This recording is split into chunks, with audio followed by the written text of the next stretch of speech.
How an angle is formed, angle कैसे बनता है। देखिए, when the two rays have a common end point, when two rays have a common end point they form an angle. When the two rays have the common end point, देखिए यहाँ पे देखिए दो raise आप लेते हैं, एक रे आपने इस रे से ले लिया, दिस इज द वन रे, एक रे आप ऐसे लेंगे और दोनों का जो एंड पॉइंट होगा, this is the end point, ये क्या है, common end point, common end point, ठीक है। और ये आपकी हो गई रे, एक रे हो गई और ये एक रे हो, यानी जब भी आपके पास कोई दो रे होती है और उनका एक कॉमन एंड पॉइंट होता है, दोनों का एक ही एंड पॉइंट होता है, कॉमन एंड पॉइंट जिसे बोलते हैं, तो वो क्या बनाते हैं, एंगल बनाते हैं, they form the an angle, this is the angle, ठीक है। अब इसका हम देखिए इसका नामकरण कैसे करते हैं। Suppose this is A, this is O और दिस इज पॉइंट बी, ये कॉमन एंड पॉइंट जो है वो है ओ, तो हमेशा कॉमन एंड पॉइंट को हमें क्या करना है, मिडल में लेना है। स्पेशली ये एंगल बना हुआ किस पे है, ओ पॉइंट पे ही बना हुआ है, तो हम लिख सकते हैं एंगल ओ भी लिख सकते हैं, और इसका दूसरा नाम ये भी है कि एंगल ए ओ बी, और दूसरा और क्या है, तीसरा एक नाम और है, ऐसे भी लिख सकते हैं बी ओ ए। यानी देखिए आप देख रहे होंगे कि जो कॉमन एंड पॉइंट है वो हमेशा कहाँ आता है, बीच में आ रहा है, तो यहां पे आपको इसको बीच में लेना है, ठीक है। तो ये आपका हो गया angle. Next topic is here interior and the exterior of an angle. आप अगर देख रहे हैं तो डायग्राम के अंदर आपको दिखाई दे रहा होगा एक्सटीरियर और इंटीरियर जो पार्ट होता है वो कौन सा होता है। इंटीरियर इट मीन्स अंदर की साइड का पार्ट, और एक्सटीरियर जो बाहर की साइड में जो पार्ट्स होते हैं। अब यहाँ आप देख सकते हैं जो पॉइंट एक्स दिखाई दे रहा है वो कहाँ है, इंटीरियर में है, ठीक है। और एक्सटीरियर में कौन है, पॉइंट वाई है आपके एक्स, इसके एंगल के एक्सटीरियर में, यानी बाहर है, ठीक है। तो ये हो आपका angle one is called all the interior angles because of its lies inside. Angle one जो है वो अंदर की साइड में है, इनसाइड इट मीन्स इंटीरियर में है, और एक एंगल जो है वो बाहर की साइड में जिसे हम बी से शो किया गया वो हो गया आपका एंगल नंबर 2। तो ये एंगल जो 2 है is called an exterior angle, this is the exterior angle, clear. So this is the exterior and interior angle. फिर आते हैं हम types of the angle. Angles के कितने टाइप्स होते हैं, different types of the angles with their descriptions given below. Acute angle की बात करते हैं तो एक्यूट एंगल वो angle, an angle whose measure is less than 90 degree is called an acute angle. जो 90 डिग्री से कम एंगल होंगे वो सारे के सारे क्या कहलाएंगे, एक्यूट एंगल्स कहलाएंगे। फॉर एन एग्जांपल जैसे 60 डिग्री है, 45 है, 59 है, सो ये सारे क्या हैं, एक्यूट एंगल्स हैं। फिर आता है राइट ट्रायंगल। राइट ट्रायंगल में क्या होता है, an angle whose measure is 90 degree, जो एंगल 90 डिग्री का होगा उसको हम बोलेंगे राइट ट्रायंगल।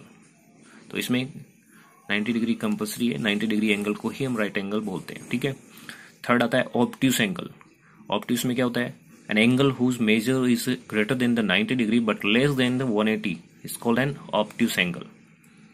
होता है क्या, 90 डिग्री से ग्रेटर होना चाहिए और 180 से लेस होना चाहिए। तो ऐसे एंगल्स जो 90 से लेके 180 के बीच में आते हैं, ठीक है।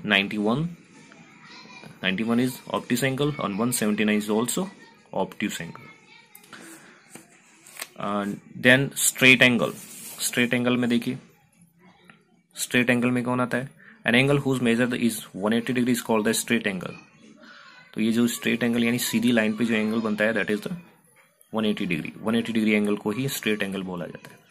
फिर आता है reflex angle. Reflex angle an angle whose measure is more than 180 degree but less than 360 is called an reflex angle. यानी 180 से ग्रेटर होता है और 360 से कम होता है। तो ये 181 और 359 तक ये सारे के सारे एंगल्स क्या कहलाते हैं, रिफ्लेक्स एंगल्स कहलाते हैं। ठीक है, देखिए next is complete angle. An angle whose measure is 360 degree is called an complete angle. यहाँ पे देखिए डायग्राम में आपको दिख रहा होगा, ये पॉइंट ओ पे एक कंप्लीट 360 डिग्री एंगल को शो कर रहा है। इस 360 डिग्री एंगल को ही बोलते हैं कंप्लीट एंगल। और फिर आता है zero angle. An angle measure the zero is called N zero angle. When the to arms of an angle lie on each other, zero angle is formed. When the to arms of N angle is lie on the each other, एक दूसरे के ऊपर आती है दो arms, तब वो कितना डिग्री एंगल बनाती है? 0 डिग्री एंगल बनाती है। So these are the types of the angle. देखिए अभी हम यहाँ जो एक्सरसाइज डिस्कस करेंगे वो आपकी कौन सी एक्सरसाइज होगी? 12B। ठीक है, first question is here, classify the following angle into the acute, obtuse, right, straight, zero और रिफ्लेक्स एंगल। ए, देखिए फर्स्ट क्वेश्चन देखते हैं हम। फर्स्ट क्वेश्चन में आपको क्लासिफाई करना है 35 डिग्री कौन सा एंगल हुआ? Whose angle is less than 90, इसको हम क्या बोलते हैं? Acute angle. So right here acute angle. ठीक है, देन बी में क्या होगा? 185 डिग्री का एंगल किसको बोलते हैं? 180 से ग्रेटर एंगल जो होता है वो होता है रिफ्लेक्स एंगल। क्या होता है? Reflex angle. So right here reflex angle. See 90 degree angle को बोलते हैं right angle. Right angle. Clear? तो इस तरह से आपको सबको क्लासिफाई करना है। ठीक है, डी है 92 कौन सा एंगल हुआ? ऑब्ट्यूस एंगल, यानी 90 से ग्रेटर और 180 से लेस को बोलते हैं ऑब्ट्यूस। तो ये हो गया ऑब्ट्यूस एंगल। तो इस तरह से आपको क्या करना है? फर्स्ट क्वेश्चन में सबको क्लासिफाई करना है आपको। अब देखिए इस तरह से आप 12B के फर्स्ट क्वेश्चन करेंगे।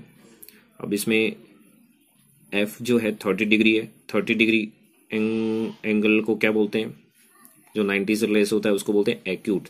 तो 30 डिग्री इज एक्यूट एंगल। सी 66 भी एक्यूट एंगल हो गया। एच 0 डिग्री को हम जीरो एंगल बोलते हैं। 111 हो गया ऑब्ट्यूस एंगल और 180 हो गया स्ट्रेट एंगल।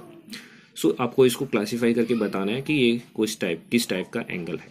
ठीक है, फिर आते हैं क्वेश्चन नंबर 2 पे। क्वेश्चन नंबर 2 में क्या है? देखिए, measure these angles using the protractor, also classify the angle as acute, obtuse, right, straight और कंप्लीट एंगल।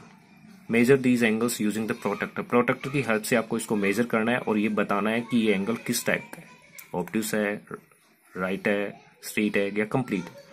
तो फर्स्ट ए जो है, आप अगर इसको मेजर करिए, मेजर करने के बाद में इसको बताइए कितना डिग्री है। तो डिग्री जो है उसको कितना डिग्री आ रहा है उसको आपको क्या लिखना है? यहाँ लिखना है बीच में। ठीक है, इसको यहाँ लिखना है, यहाँ पे बीच में। और फिर बताना है कि ये कौन सा एंगल है। तो ये आपको दिख रहा होगा साफ 90 डिग्री से लेस है, तो ये एक्यूट एंगल बनेगा। तो ये होगा एक्यूट एंगल। बी में देखो सीधा दिख रहा है, ये इस तरह का बॉक्स टाइप का दिया होता है, तो ये होता है 90 डिग्री और 90 डिग्री बोलते हैं राइट एंगल। तो ये हो गया राइट एंगल। सीधा दिख रहा है। सी में स्ट्रेट लाइन दे रखी है, तो ये हो गया 180 को बोलते हैं स्ट्रेट एंगल। तो आप लिखिए स्ट्रेट एंगल।